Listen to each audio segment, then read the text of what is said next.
L'esthétique chimique, c'est la partie de la chimie qui s'intéresse à la vitesse des réactions chimiques. Quand on parle de vitesse des réactions chimiques, c'est pas la vitesse d'une voiture. Hein? La vitesse d'une voiture, on peut exprimer ça en kilomètres à l'heure, par exemple. Donc par unité de temps.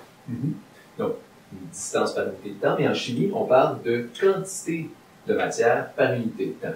Ah, OK. Donc, ça pourrait être, quand on parle de quantité, c'est des moles. Ça pourrait être des moles par minute, par exemple.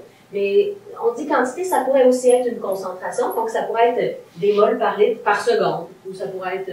Une masse, donc des grammes, par heure. En autant qu'on est par unité de temps.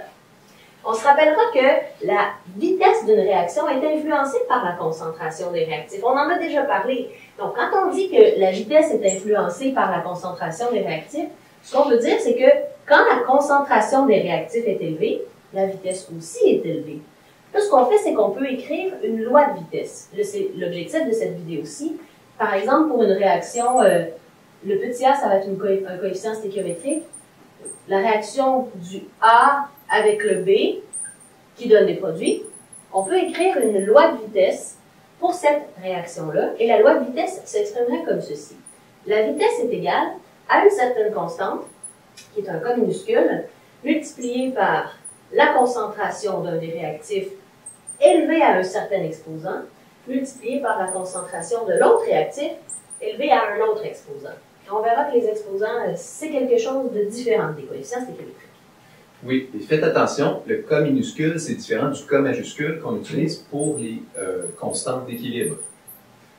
Voilà. Première chose. Et on remarque aussi, les exposants, ils sont là parce que la vitesse n'est pas nécessairement toujours directement proportionnelle à la concentration. Ça va dépendre des réactions. Donc, les exposants, on peut les découvrir, mais ils dépendent de chacune des réactions. C'est ça, hein, parce que si l'exposant était 1, bien, ça serait directement proportionnel. Mais l'exposant n'est pas toujours 1. En réalité, les exposants vont exprimer l'ordre de la réaction.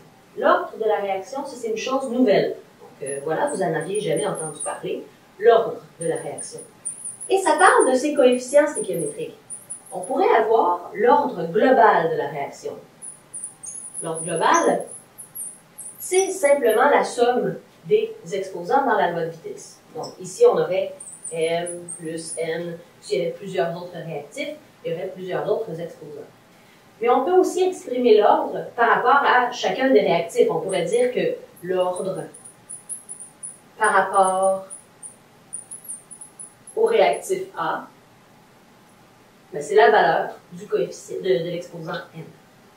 Et une autre chose qui est importante aussi, c'est, vous vous rappelez aussi peut-être que la température influence aussi la vitesse des réactions chimiques. Pas seulement la concentration, mais aussi la température. Mais où on la voit, la température, là-dedans, mais en fait, elle est cachée dans K. Oui, c'est ça. La température, elle influence la valeur de K, donc chaque température aura une valeur de K qui lui est propre.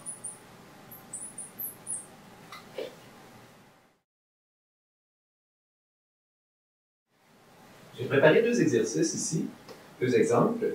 Dans le premier exemple, ce que je vais te demander, c'est de me dire quel est l'ordre de la réaction en fonction du CH3Br et quel est l'ordre global de la réaction. OK, là, tu m'as écrit la loi de vitesse ici. Ben, l'ordre par rapport à CH3Br, ben, c'est 1, parce que c'est la valeur de l'exposant qui est ici. Tu me demandes aussi l'ordre global de la réaction, c'est-à-dire la somme des deux exposants. Ben, l'ordre global de la réaction, ici, ce serait 2. Ça fait. Deuxième exemple, ce que je vais te demander, c'est de me dire, si je te dis que par l'expérimentation, on a déterminé que l'ordre global de la réaction était de 1. OK. Global. 1. Et l'ordre de la réaction en fonction du bromure de terre butyle, ce que j'ai ici, le CH3,3CBr, il est de 1. OK. Donc, ce que je vais te demander, c'est de m'écrire la loi de vitesse avec ces informations-là. Ben, c'est V est égal à une constante fois la concentration du premier réactif, CH3,3CBr, exposant l'ordre par rapport à ce réactif-là, donc 1, je ne l'écris pas, fois la concentration de H2O, OK? Mais là, il faut que la somme de mes deux exposants donne 1. Le seul exposant que je peux écrire ici, c'est 0, ça se peut, ça? Oui. OK, mais passe-moi les faces. Je veux dire, je vais juste pas l'écrire. Parce que je sais que quand on élève quelque chose à la puissance de 0, ça donne 1.